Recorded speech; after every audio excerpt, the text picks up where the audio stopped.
Hi, everyone. I'd like to call the meeting of the Heritage Advisory Committee to order for the 6th of November at 3 p.m.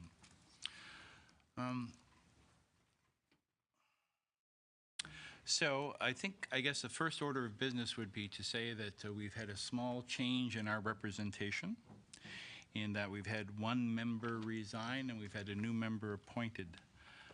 And in a minute, Emma, can I get you to, because I haven't seen any of the paperwork on that one.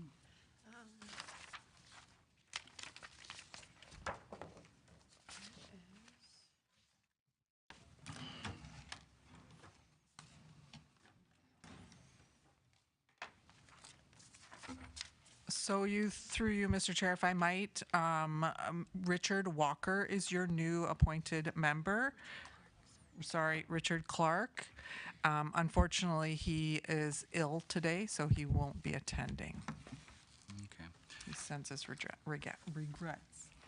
And can I assume that someone has all of his contact information and details and can provide that perhaps at the end of the meeting? Okay. Okay.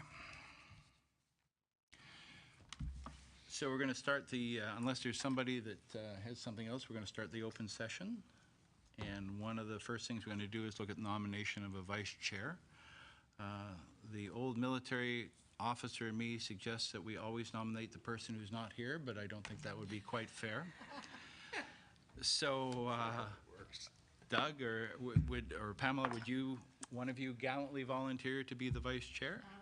Sure, I'll do it. Okay, so I don't think there's any objections to that, so Pamela will be the vice chair. Pamela McIsaac is the vice chair of the committee.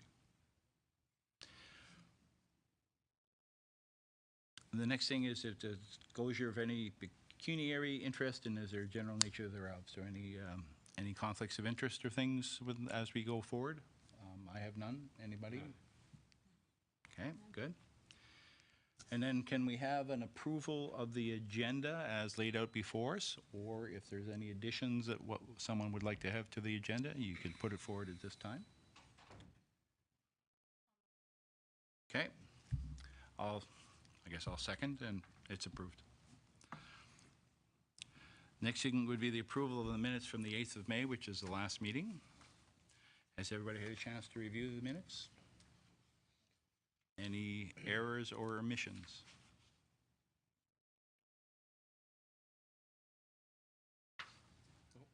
Okay, can I have a motion to accept the minutes? Doug? Okay. I find this procedure interesting considering there's only 3 of us, so we'll say they're approved. I don't see any delegations or presentations. Does anyone know of any delegations or presentations that the chair should be aware of at this point in time? Nope. Okay. Then we have staff reports and other decision items. So the first one is a verbal staff update, and I'm not sure who's doing that one. Kelly. Thanks. So through you, Mr. Chair. So a couple of things that were talked about at your last meeting in May was about appointing a 5th member to the committee. So Brian did have a conversation with the clerk's department because committee appointments are done through that department. And the mayor is actually a member of all committees ex officiano, I think is the right Latin term there. So he is technically your 5th member, but he may or may not choose to come to your meetings given his schedule and that. So you do have 5 members technically. The other item was to investigate the opportunity for a member of the ministry to come and have a chat. So we've sort of reached out and we're just waiting to hear back on that for you. So we'll hopefully have an update for you in the new year on that. You might have somebody come to that first meeting that we have. No, thank you for that. With respect to the fifth member, I was sort of hoping for a fifth member that we could actually task with work and stuff like that rather than an ex officio member. Are we allowed to do that? So it would have to go through council to increase the number of members on the committee to, I would say, then to 6, over and above the mayor. So it would have to go through council. I can have some more talks with the clerk's department to see how that would be, but that would have to go through council.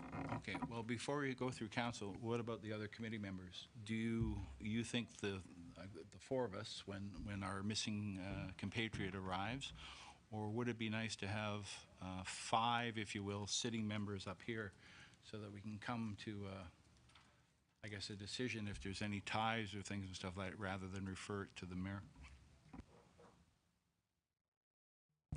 Do I need to do this? Well, I mean, I think that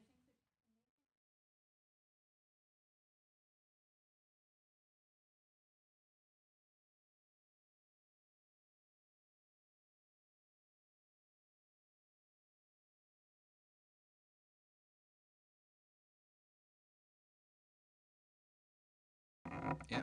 Doug, what do you think? Whoops.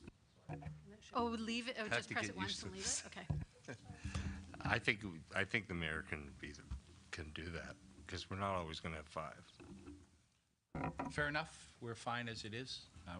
The mayor can be our tiebreaker as required. Okay.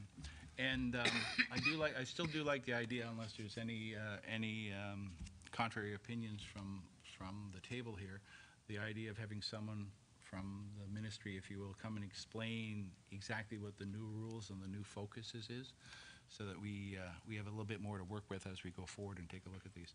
So again, as soon as we find an individual or a date, that'll be great. Okay, so on to the next one. It's a staff report 23-126 Papa Delta PD. through you, Mr. Chair, this report recommends for the official designation of 62 County Road 5 on part of Lot 19, Concession 5 under Part 4 of the Ontario Heritage Act, recognizing its significant historical, cultural, and architectural importance to the community. This property was listed on January 11th, 2021 in the City of Quinte West Register of Property of Cultural Heritage Value or Interest. The property's designation is proposed based on meeting the criteria outlined in Ontario Regulation 9-06. This property is unique example of prairie-style architecture in Ontario, distinguished by its uncommon features like projecting eaves and rectangular windows, a style rarely found in the province, especially in school buildings. Built in 1800, this site holds historical significance, evolving from an early schoolhouse to a pivotal educational hub, eventually entrusted to the Boy Scouts of Canada in 1968. Its architectural uniqueness, historical ties, and status as a local landmark highlight its immense value within the Willer community.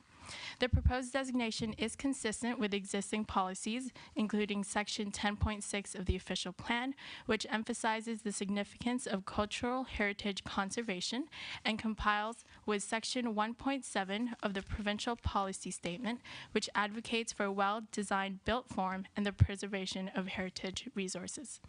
The Ontario Heritage Act and its regulations provide the framework for this designation, with amendments introduced under Bill 108, More Homes, More Choices Act, which came into effect on July 1st, 2021, allowing property owners to appeal designations to the Ontario Land Tribunal.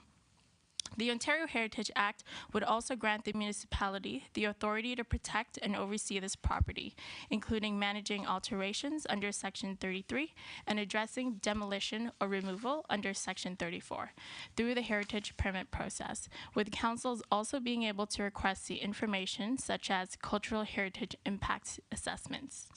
Appendix 1 in this report is a notice of intention to designate that list, a description of property, the statement of cultural heritage value or interest, and the description of heritage attributes. Staff received an email from Bob Lawson, chair of Wooler and Area Community Organization, last Friday after the agenda was shared, requesting a modification in the report on page 11 regarding the heritage attribute description of the second floor exterior cladding. The current description mentions brick look cladding, although the organization's research suggests that the original cladding was horizontally patterned brick red cladding. The description will be revised to allow the replacement of the decaying cladding and to align with this information. This change will not decrease its value of heritage attributes. This notice of intention to designate will serve as an important document as it will be used in the next steps in pursuing the designation, aiding us in presenting the proposal to the council and publishing it in the newspaper. If no objections are filed with the municipality within 30 days after the date of publication of notification in the newspaper, council may proceed with passing the necessary bylaw for the property designation. Thank you for that report. Now, just so everyone we're talking about the same property. So we're talking about the Wooler Scout Hall, correct? Yes. Okay. So I've got a couple of questions about that. Now, not that I'm going to debate the architectural, cultural significance of the Wooler Scout Hall, but I am sort of curious about the, I guess, the status of the Scout Hall as I'm looking at some of these photos and stuff like this. Is there a future plan for the Scout Hall? Or is it going to be renovated or anything? Because it looks, from the photos I have, in relatively rough condition. Through you, Mr. Chair. Yes. So we do have a development application that the current owner is working on to incorporate a seniors housing in the rear of the property. However, to use the Scout House as more of the community facility. So there will be some interior renovations done because yes, inside is quite rough, I believe. I haven't been in there myself, but some pictures and whatnot as well that we've seen. It does need some stabilization, if you will. Just another question. So, again, for my own education here, if we designate this as a culturally significant heritage property and it's approved by the council, what responsibilities then reside on the council with respect to this building? In other words, does the council gain any sort of financial obligations, or really do what they do is they can sort of suggest guidelines as to how the development takes place and stuff like this? Through you, Mr. Chair, no, the municipality does not have the obligation to do that. All we have is kind of the guideline from the province to be able to have them through work in the permits that they will need to do if they are requiring to do demolition or anything like that, or changes to the property. For example, like interior changes don't stop them from doing interior changes if the heritage designation were to be approved. Okay, but can the city, I guess, prevent them from demolishing it if it's designated a heritage property? But we cannot compel them to spend any money to maintain the heritage property, is that correct? Yes. Does any of the other committee members have any questions? Yeah, I just wondered, do they have to make application to this committee or to council to make exterior changes then? Is that what you're saying? Yes, they will have to go through the permitting process depending on what exterior changes they want to do. And if they want, will it be the sort of en masse, like they have a plan and they'll present it and it will be, or will it be sort of one by one? There are guidelines that the provincial government has for them to follow, and it shows exactly what they need to do. But yeah, they're usually they only go through that process if they are doing external. And the developer is on side with this, aware of the Yes, process? yes, Okay. they are aware. Through the chair, I'm just trying to understand the process. We're receiving a potential application for a heritage building. This is the first time we've seen this, correct? Okay. Then, once we designate this, there's another plan that follows that has potentially a development added to it? So it's kind of a two-step process for designation. So the property was listed already under our municipal register, thank you for the words, under the municipal register in 2021. That went through our previous heritage committee, which was really our planning advisory committee before we had you guys.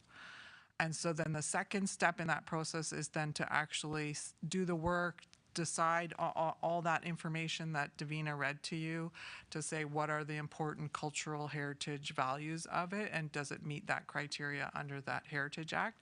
Yes, it does. You guys are recommending then to council that it moves to the second step of designation. So once a property though has that special designation under the Heritage Act, then there's a whole process for if you do want to do any changes or anything like that, then you have to apply for what we call a heritage permit.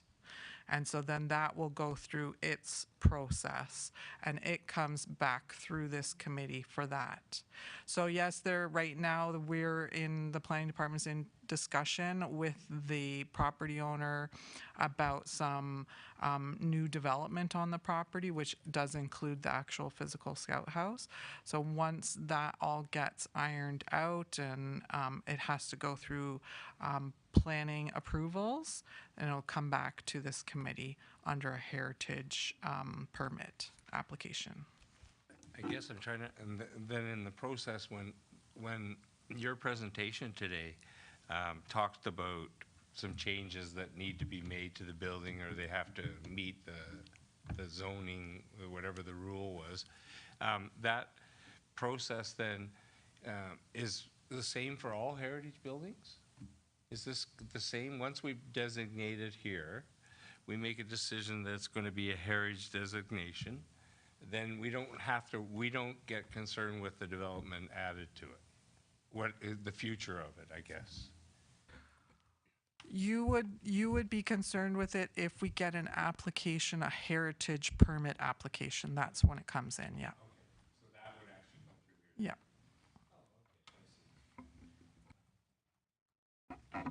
And just to help me with that one. So it goes to the council approves. Then if the owner wants to make any changes to the exterior of the building, he has to do the heritage application. It comes back to us for consideration, and then we can recommend to the council, yes, go ahead with the renovations, or no, don't go ahead with the renovations. Is that correct? Correct, yeah, correct. And then on top of that, then they would have to get a building permit.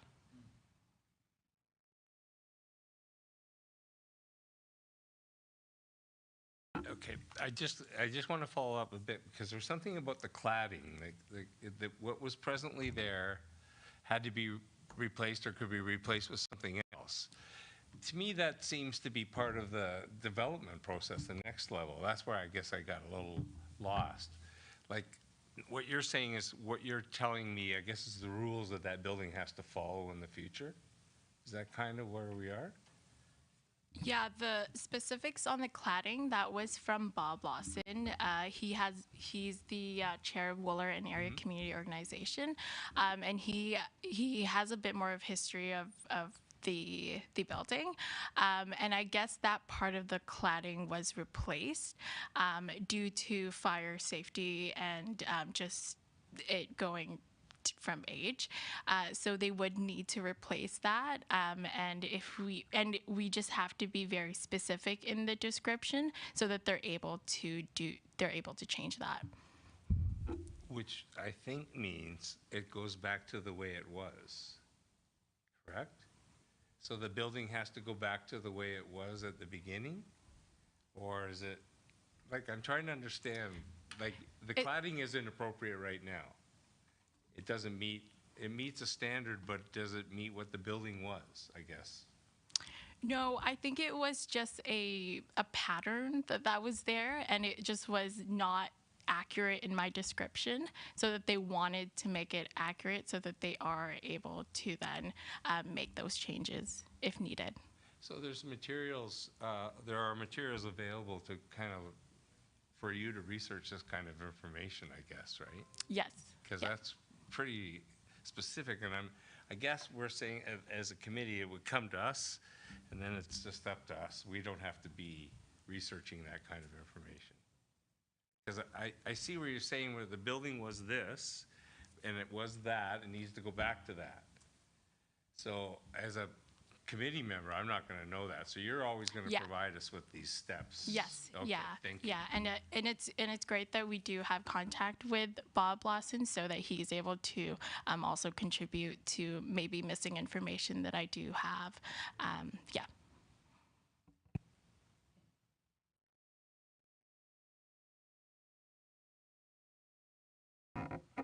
So I guess at this stage, it would be up to us now to vote on whether or not we wanted to designate this as a heritage building, correct?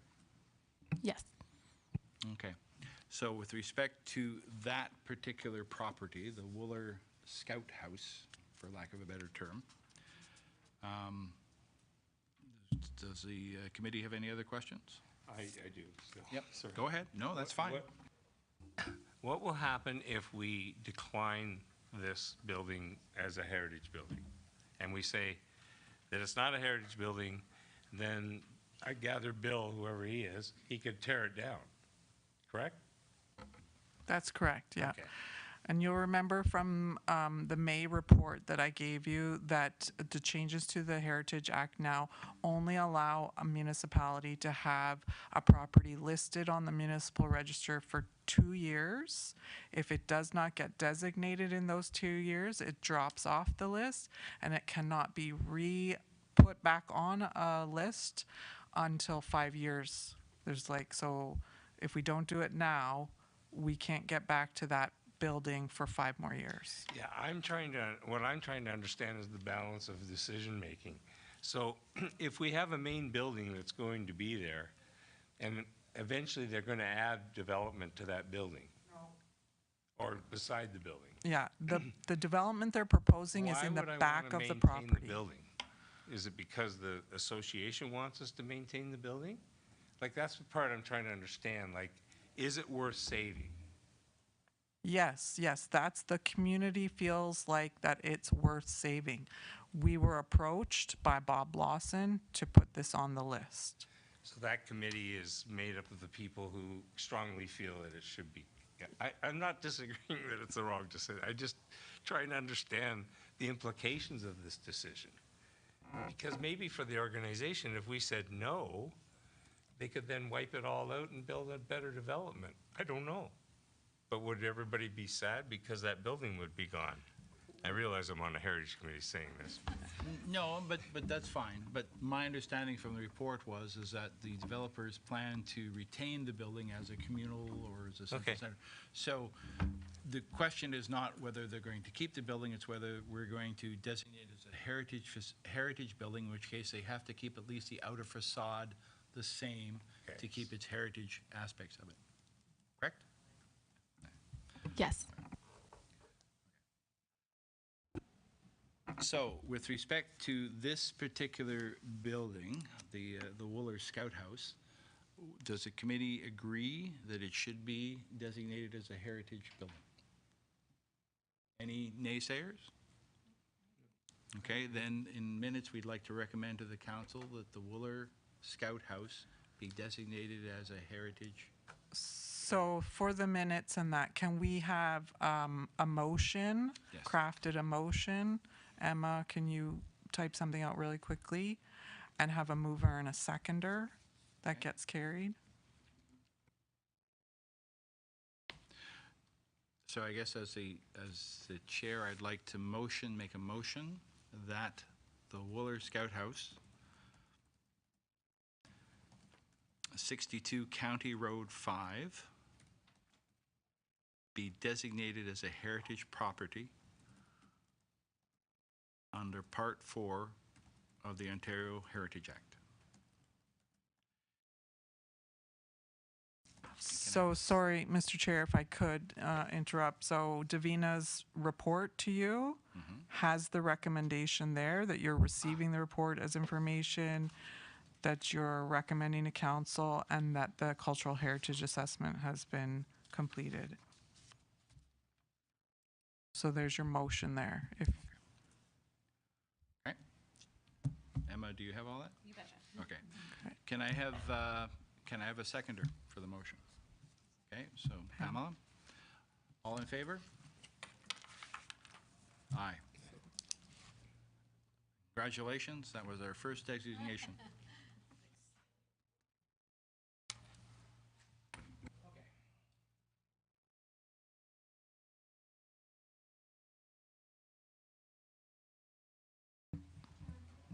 Can we have the following staff report? 127 Papa Delta PD. Through you, Mr. Chair, in November 2022, the provincial government enacted Bill 23, part of the More Homes Build Faster Act, introducing significant changes to land use planning in Ontario. Schedule 6 of the bill amended the Ontario Heritage Act, impacting processes related to heritage properties, and became effective on January 1st, 2023. The bill outlines changes for non-designated properties, allowing them to be listed on the municipal register for up to 2 years. If a property isn't designated within this period, it must be removed from the register and cannot be relisted for 5 years. This information report outlines the committee-approved process to evaluate properties for cultural significance and potential inclusion in the municipal register. Properties meeting the new criteria would undergo formal evaluation and be designated by City Council through a bylaw. Following the guidance from previous staff report 23056 PD, the committee approved a plan for prioritizing properties for Part 4 designation. The approach included evaluating current listed properties, those at risk of demolition, commercial and industrial sites, institutional properties, and unique heritage landmarks.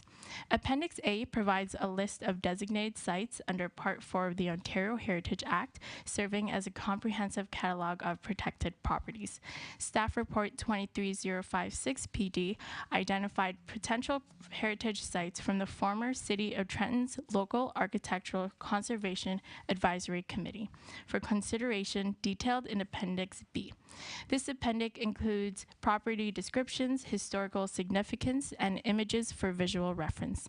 We ask the committee to discuss prioritizing these properties, considering current staffing limitations before recommending any listings.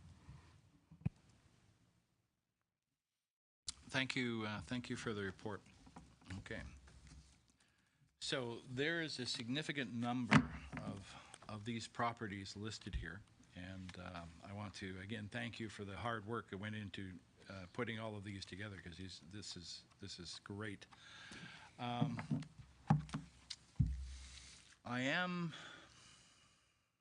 cognizant of the fact that most of these properties have been listed since 1989 and 1990. So most of them are, what, 30-some years old now?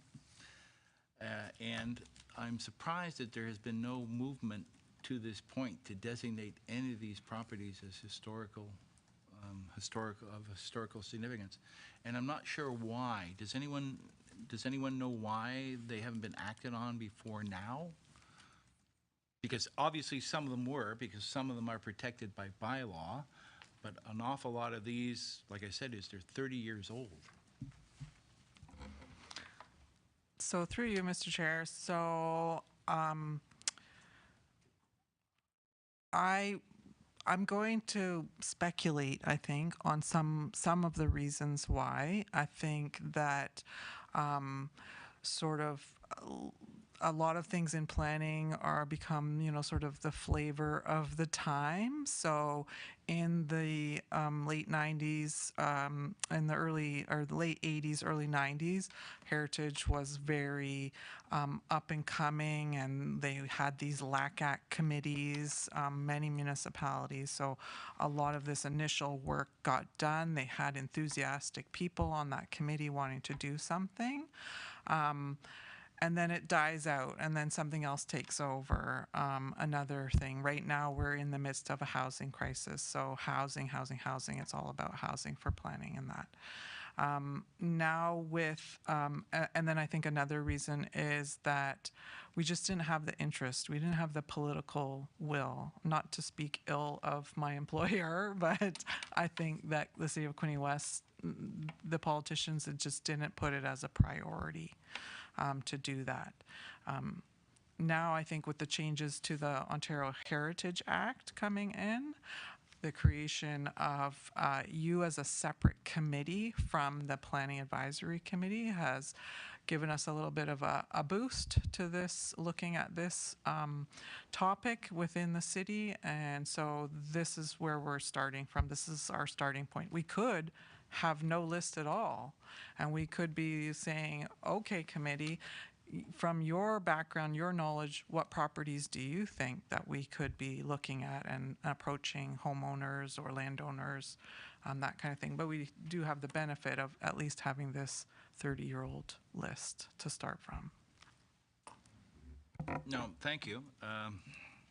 I guess I'm sort of torn here. I mean, if these properties, for lack of a better word, languished in bureaucratic limbo for 30 years, part of me questions whether or not there was community resolve to move them forward and stuff like this. I mean, the amount of work that went in impressed me, but I wouldn't even be able to tell you how many of these buildings still exist, or even today after 30 years. So I'm not sure. I'll open it up for discussion here with the committee members, but to me, the cultural heritage of a community is driven by the community, and after 30 years, I'm not even sure if they feel that these are still culturally significant buildings. I mean, some of them, based on the way I approach history and stuff, I would go yes, and other ones I would go, I'm not sure. Comments?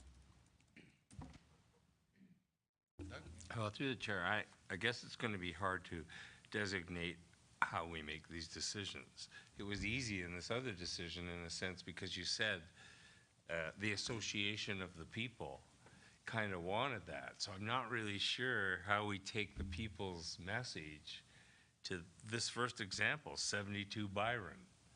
It's the first one that pops up for me, and I'm like, now, does this house want to be designated? Do we want to designate, 30 properties? These are things that I'm trying to understand. I'm trying to understand, because if we don't designate this property, the implication is it could be torn down.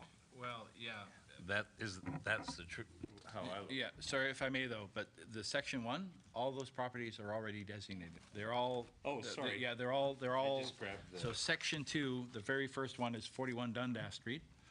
So these properties, these specific properties in the first group can't be moved at all, but they could have specific changes done to them that, as long as they kept the facades or whatever. Okay. They would have to go through the process that was already described, because they, by bylaw, have been designated as heritage properties. Our concern is basically section 2 and section 3, which are really all of the ones that were still on that list from 1989, 1990. And they're both industrial, commercial, and residential properties. But again, it comes back to the same questions, as you quite rightly said, Doug. It's been 30 years, and I'm not even sure how to approach this to see whether the community still wishes to designate these as heritage properties. Pamela? I just wanted to point out that 1990 was also the election of the Harris government, which is when all of the funding disappeared for a lot of these committees and projects and so on.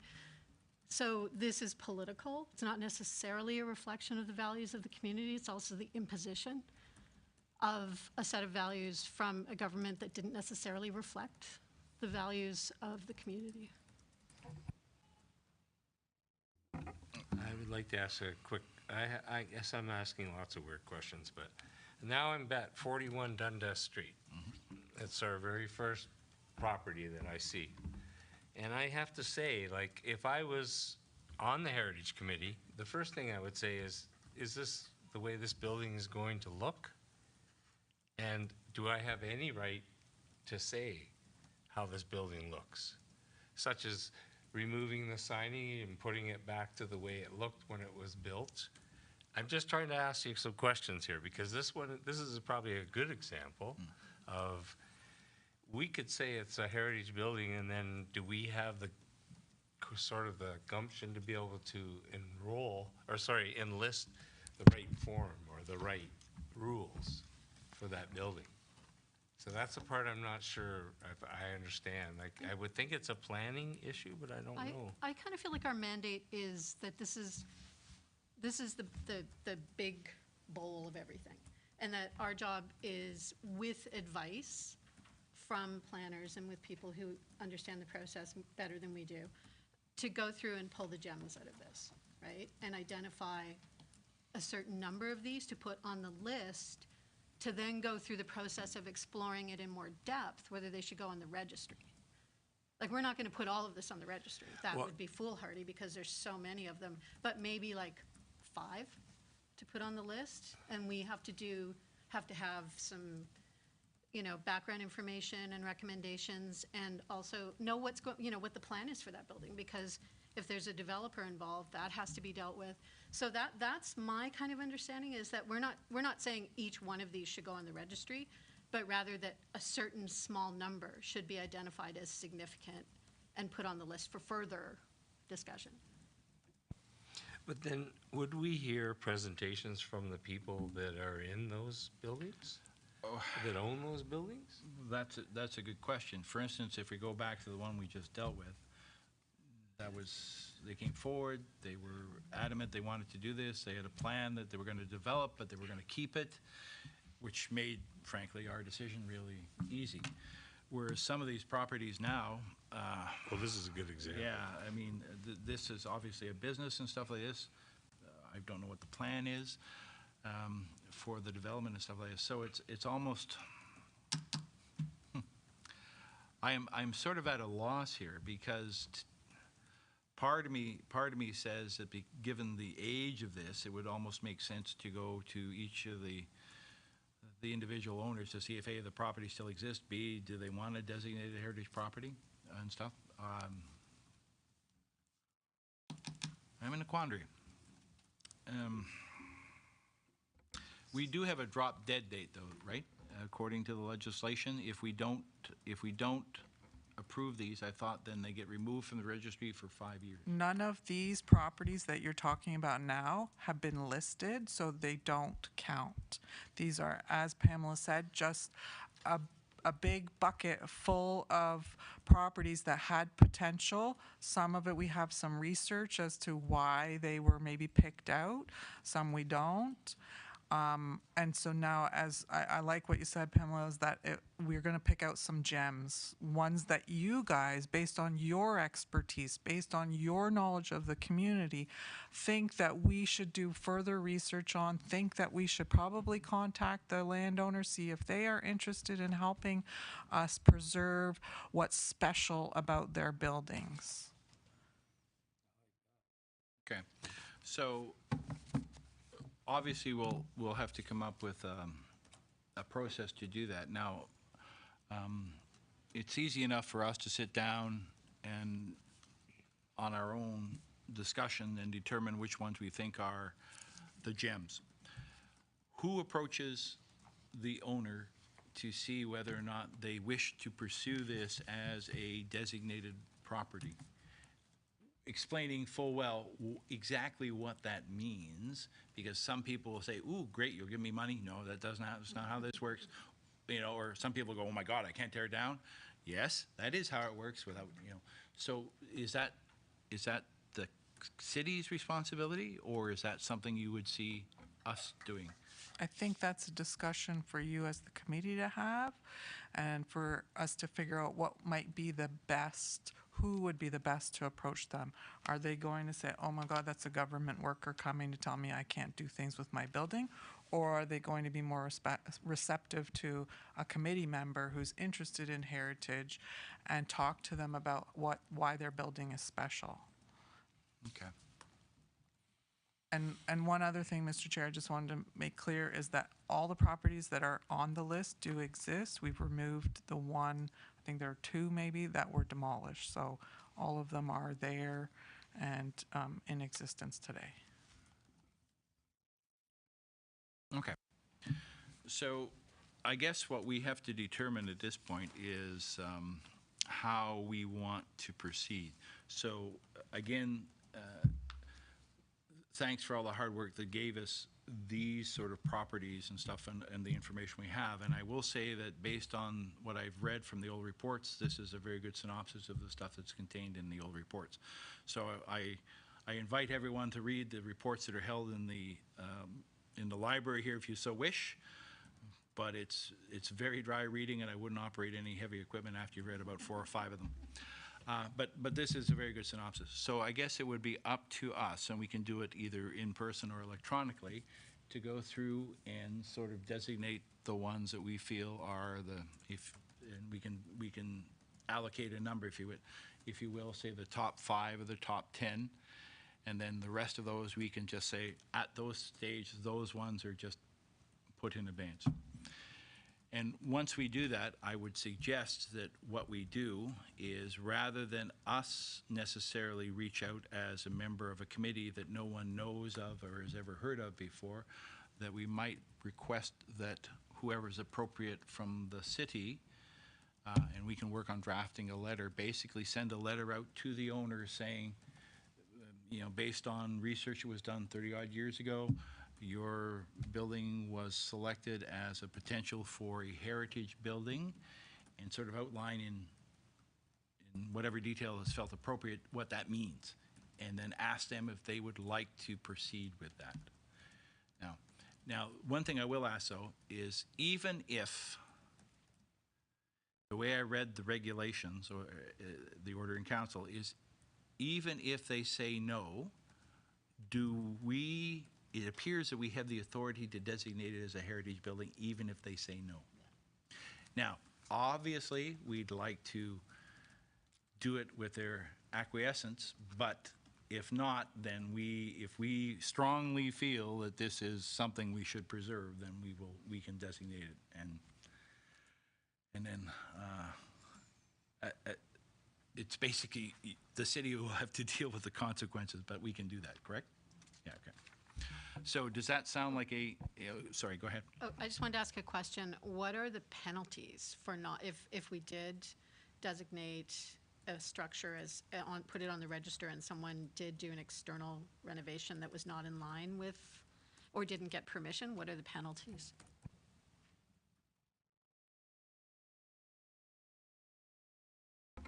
So there would be, I'd have to look that up for specifics, but there is definitely penalties under the Heritage Act as long as the property was designated.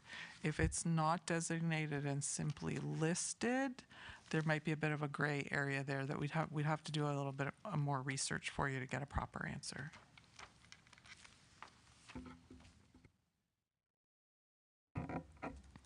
Okay. So from the point of view of us moving forward, does that sound like a workable plan? So we all now have an electronic copy, and as soon as I get the contact information for our missing member, I will contact that individual and let him know what we've agreed to. So if we can all take these and go back and say, what did we say by the end of the month? So by the end of November, if we can select the ones that we feel are the top, and I'll say 10, We can whittle that down if we desire. The top 10 of these that we feel, based on the information we have, and there are some in the back that we don't have any information on at all, and I would suggest that they are at the bottom of the pile unless you take a look at the architecture or drive by them and you decide that that is something that you think is really hard. Because if there's no information on them, then I question how serious they were when they put their submission forward. When Okay. we have the criteria Yep. on pages 3 and 4 of, what is that? Is that an appendix to the, no, of the staff report itself, right? Right. Okay. So if we pick the 10, the top 10, and then we can discuss which ones we either don't, the ones we don't agree with if we don't. Yeah, go ahead. I just have a question. I think there's quite a larger significance to heritage than just architecture.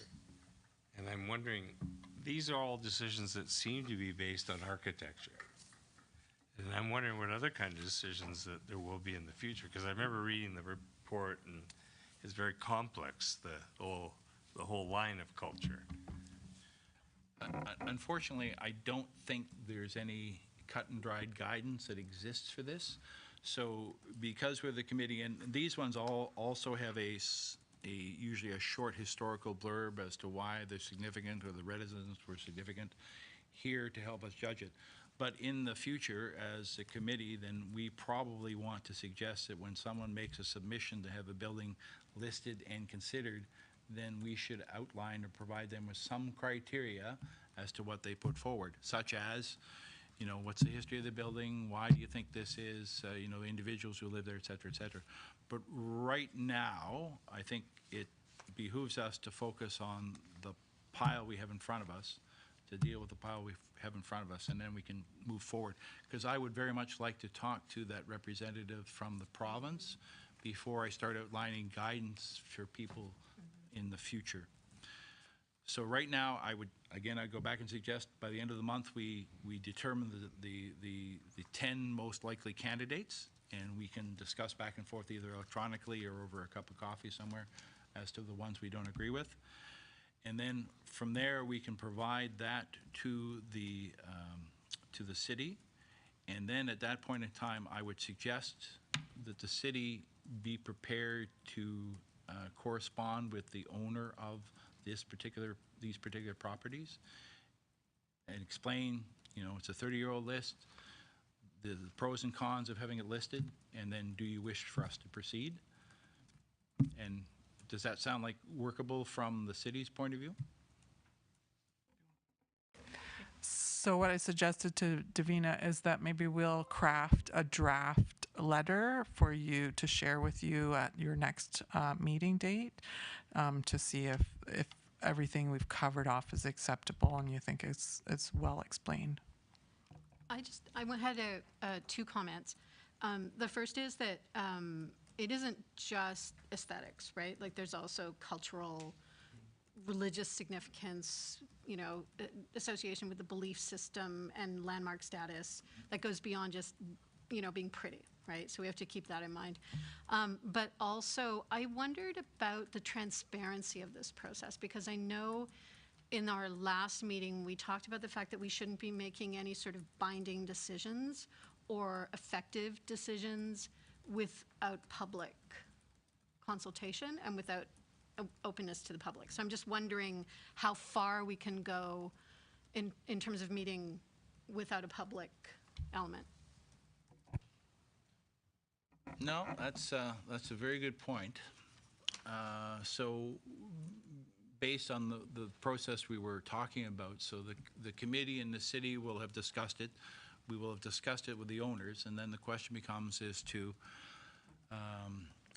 whether or not, or the best way we can go forward to get some sort of public consultation interaction.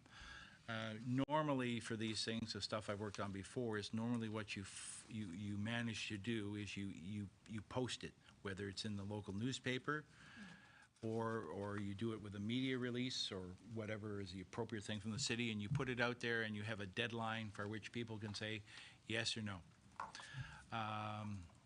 Now, from my perspective, when you get public feedback, sometimes it's helpful, sometimes it's not. And the question, but the ultimate decision will still rest with the committee and the city when it comes to designated. But I agree, it should be as open a process as possible.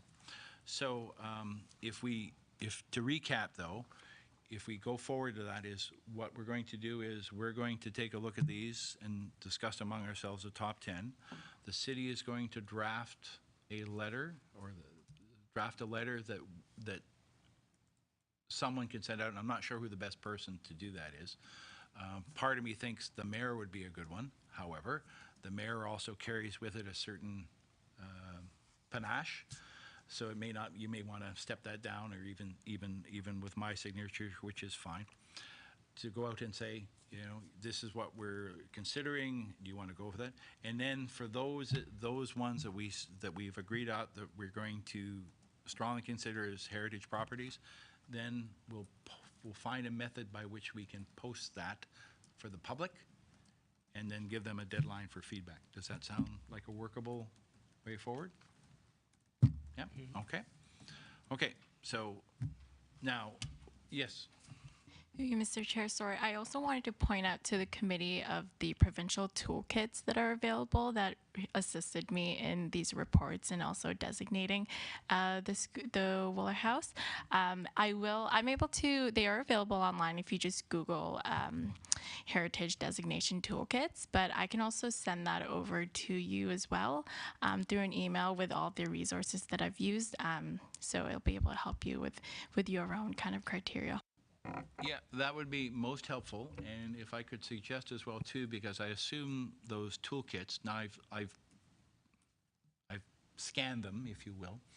I assume those are also toolkits that are of use to people who want to propose that their property or something be designated. So if there's a way under the heritage link within the city website, you could sort of put that as well too, just so that people who want to, because I'm hoping in the future that people will come forward and say, we think this should be designated, or a group should come forward, and they need a little guidance with that as well too. Okay, so I think that would be good. But yes, please, by all means, please send us the links and stuff like this.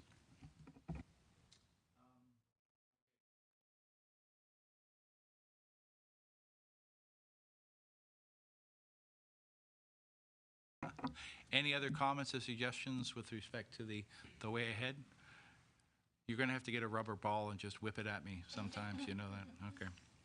Okay, so let's go on to the next one. It's correspondence. I'm not aware of any correspondence. Is there any correspondence for the committee that the city has received? No. Okay. Items for the committee's consideration beyond what we've already discussed? Nope. Okay, new and other business. So just, again, one more final recap. So the committee's going to consider the top 10 properties based on the list we already have. The city is going to draft a letter. Do you have a reasonable due date for drafting the letter? So we're going to try to get all this done, say, by the end of the month. Is that a reasonable time to draft a letter? So you have no more meetings scheduled for this year, and the clerk's department is working on a 2024 meeting schedule for all of council and its committees and that, which has not been released yet, as far as I know. So we'll have to see, but you can call at the call of the chair if you would like to have another meeting before the end of the year.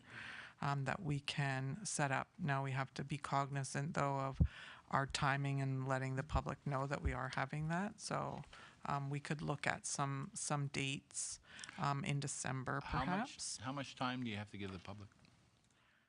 We have to give a week's notice for the agenda, for sure, yeah.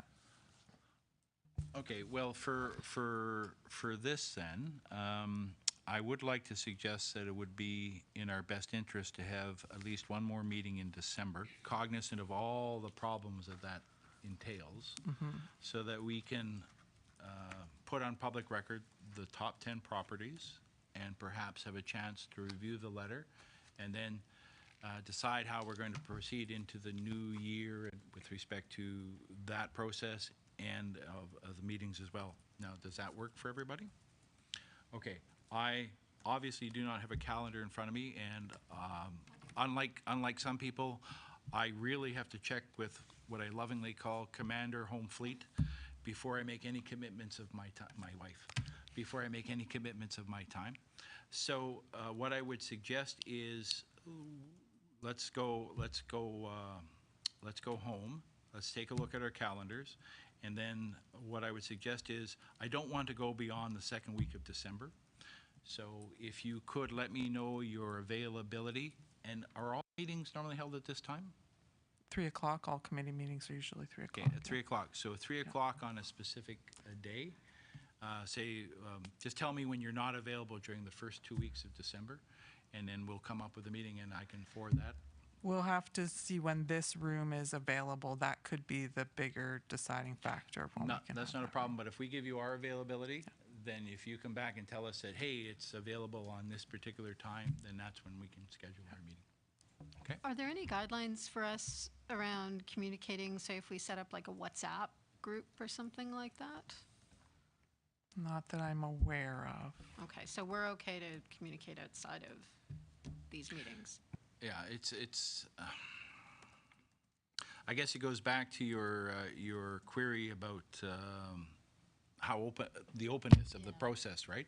As to whether, but right now, because we're just sort of deciding amongst ourselves and bringing it forward, at that point in time, I guess, once we bring the things forward, if people want to dispute it, if we make it public, there's always going to be some issue with this as you try to move the process forward. I would really like to have a group then where we could sort of chat, because I found email, I don't know, this is a very specific request, but like something where it's more kind of real time. Like Well, either that or Teams or whatever, or Teams works Zoom for or me. whatever, Yep. but perhaps when this meeting is done, the three of us can get together and we Sounds can good. sort of figure out how we can do that. Great. Okay, so so we're going to have we're going to check our schedules for the first 2 weeks of December. We're going to, if you tell me, and I'll forward that to the city, and then we'll see what date we can have a meeting, and at that particular meeting is when we're going to sort of formalize or finalize the top 10 and the letter and the process and the way ahead. Yes, Doug? So before we move on to the top 10, in a sense, are churches designated in a certain way differently, possibly, than residential? Because in our top 10, we're going to have 5 churches. Do we want those 5? Yeah, possibly. I'm just saying, like, they look like beautiful, and they should be somewhat held responsible, I guess, to what they do. They don't seem to change an awful lot. And I'm just wondering if churches are separate from this. I know they're in the list, but So I'll draw your attention back to our priority list that we created in May, where we said we were going to try and look at properties that we may know of that maybe have an anticipation of being demoed, commercial and industrial properties, and then institutional properties. So they're lower on the list. So even if, yes, they're beautiful and we want to preserve them, they're likely going to remain a church for the time being, right? Unless they're vacant and a church is not using them. Maybe that bumps it up. Maybe it does bump it up. But you got to think of that criteria first. And so we did do, just to continue on with that prioritization, we did do a little bit of research on some of the properties, whether they've recently, in the last, what did Andrea look at? I don't think it was that long. I think it was maybe within the last 5 years if the building department had received any permit requests for them for renovations or anything like that. There was only one property that came back with quite a few, excuse me, with quite a few interior renovations, and I think there was also a deck or a sunroom addition to it. I don't, did you include that on the? Oh, that one was already designated, Davina says, so that's good. That's why it was popping in my mind. So there wasn't, so that on your list, we don't have any in that section 2 where we say properties that are known. But maybe again, I go back to you as committee members, as community members, if you know any of these properties, that you know people that have been talking about it. Maybe you don't, that's totally fine, but maybe you do, that we might bump up these properties that are in section 3, 4, and 5, bump them up into that area. Doug, does that answer your question? That's fine. Okay. Okay, so any other new or other business that I'm not aware of at this point in time? I think we have an actionable plan and a way ahead. Okay, then I'd like to have a motion for adjournment, please. Okay, Pamela, seconder Doug. Thank you very much, everyone. The meeting is adjourned.